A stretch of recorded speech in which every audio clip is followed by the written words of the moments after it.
Okay, the respecter of persons, and I don't know if this is going to be good or not, but I'm so happy that you said this because I wanted to talk a little bit about respect of persons today, but please continue. I'm sorry for interrupting you. Okay.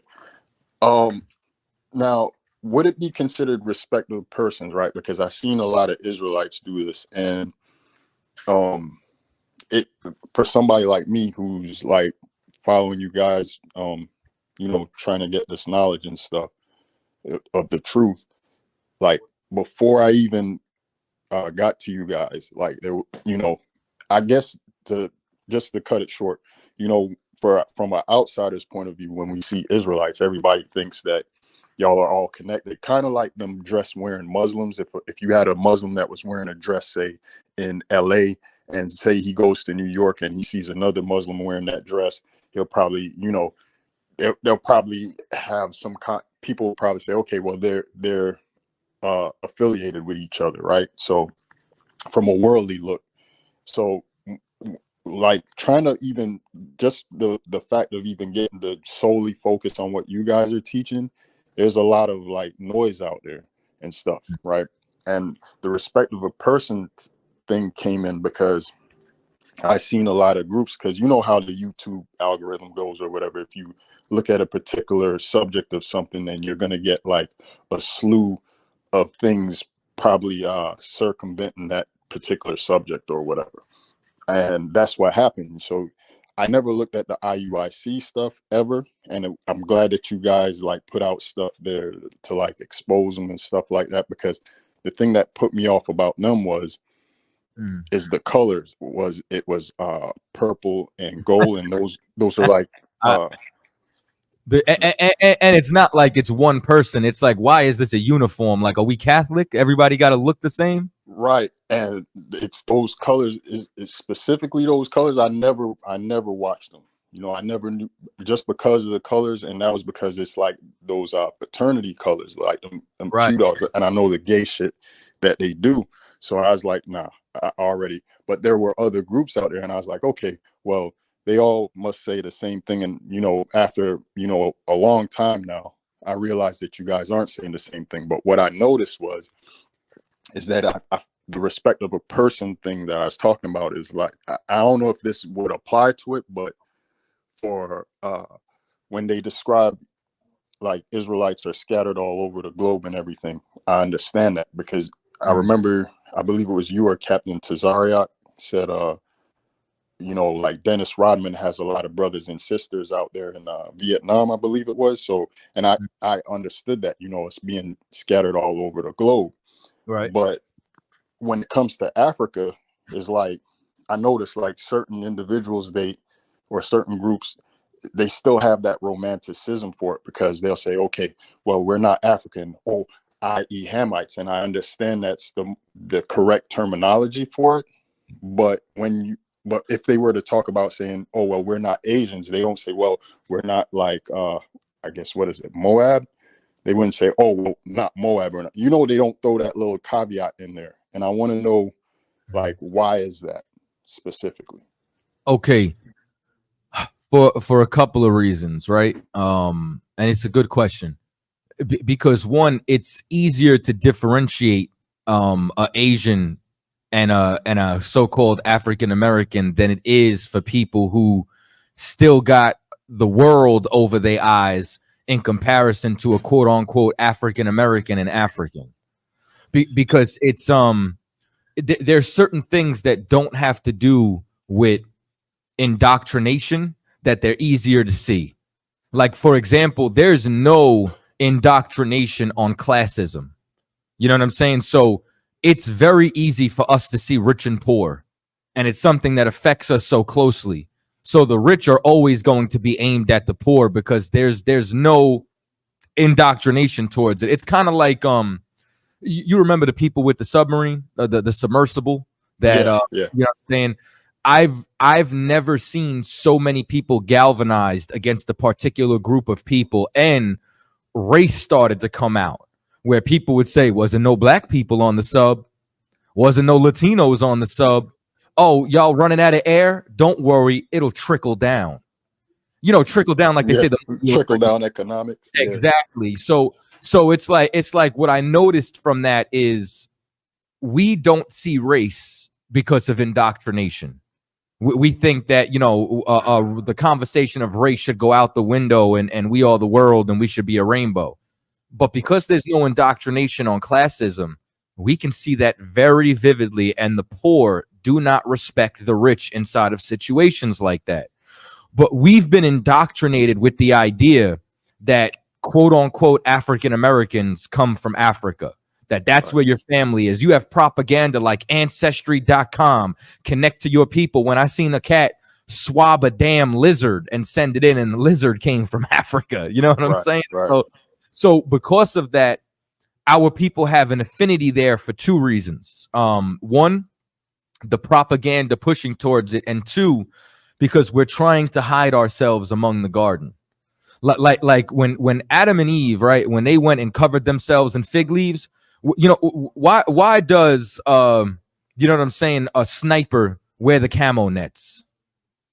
For camouflage, to blend in, right? He wants to blend in with the surroundings. Well, what we try to do is we try to camouflage ourselves into societies. And because our society is almost profane to call yourself an Israelite, we have to go validate ourselves with people we believe are recognized.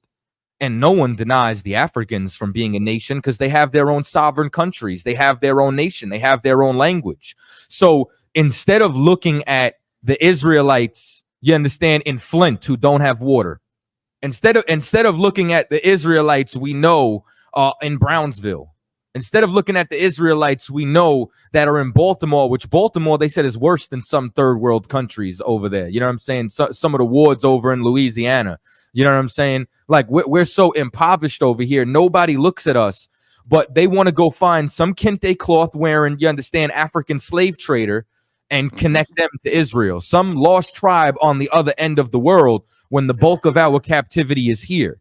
And it's not to say that there's no Israelites there, but we have that affinity because we will try to find a way to validate ourselves, because we don't believe in what the Lord gave us. We don't know how to be without the fig leaves. Remember, before Adam and Eve had them fig leaves, they were naked and unashamed. You understand? Like your nakedness is bearing what the Lord gave you naturally and not looking to cover yourself up with something else. And that's what we do. We do that with weave. We do that with bleaching our skin. We do that spiritually. We do that, you understand, when we try to be a part of democracy and we say that we're Democrats and Republicans. We do whatever we can to attempt to blend in with a society that we believe is powerful, because we don't look at ourselves as that, and we don't come back onto what the Most High gave us. See, I agree with that. So my question is, and you answered it perfectly, but does that still apply to particular like Israelites also? Would you say, like, people that already have gotten, I guess, the knowledge of being an Israelite, do you think that applies to them? And just before you answer, I was an individual that called you a while back, and I was asking about, like, you know, the attire and stuff, and I asked about why certain groups, why it looked like they're wearing dashikis and shit. And the reason why I'm asking this is because I is like, does that apply to them? Like your answer that you just gave, would that apply to them also? You know, because they still I guess romanticize Africa, or they want to be a part of that. Now that's where the respect to persons comes in. So I'm on this new app right now. I was on Clubhouse, and there was a young brother from another Israelite group who I was teaching, and he said, man, he's like, you got a lot of information on the Northern Kingdom. We're on this app, and hey, Shalom, Yishup, you out too? Yishup, Lord be with y'all. Get home safe. So what happens is I go over there. You know, it's similar to the Clubhouse. We're having a conversation, and in the conversation, you know what I'm saying, a topic like this came up where they asked, like, you know, it was basically along the lines of, why is the UPK so divisive?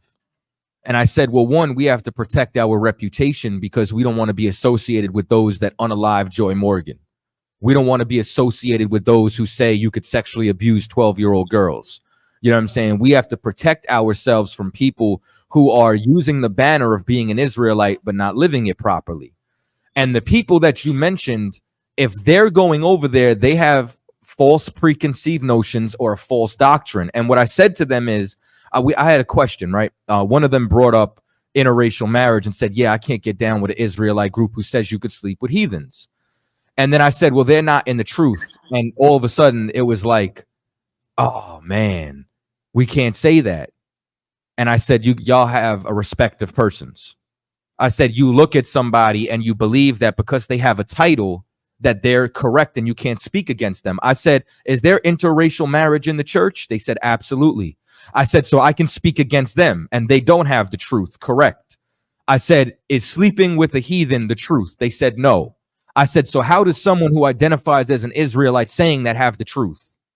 And they said, I see your point. Yeah. And I said, listen, if we're going to say we have the truth, we have to not only be bold with it. I said, but who are we to not be able to look inwardly? Didn't the Lord say he would clean his house first? If the Lord said he would clean his house first, if I can't speak against someone who claims they're an Israelite, how can we fix ourselves? So we're supposed to just tolerate that? We're supposed to let someone go astray because they say they're an Israelite? No, we're supposed to come against every false doctrine, no matter what you identify yourself as. And I'm not going to tiptoe around it. And if I become your enemy because I tell you the truth, so be it. So I say all that to say this.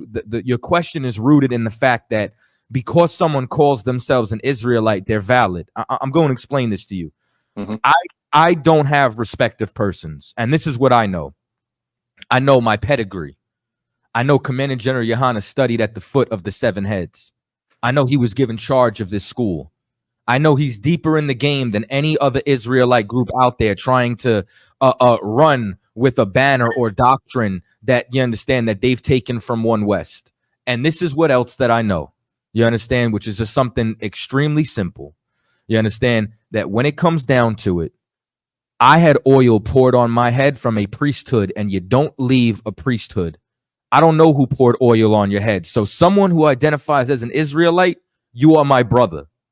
But I can't respect you as a teacher, even if you have teaching ability.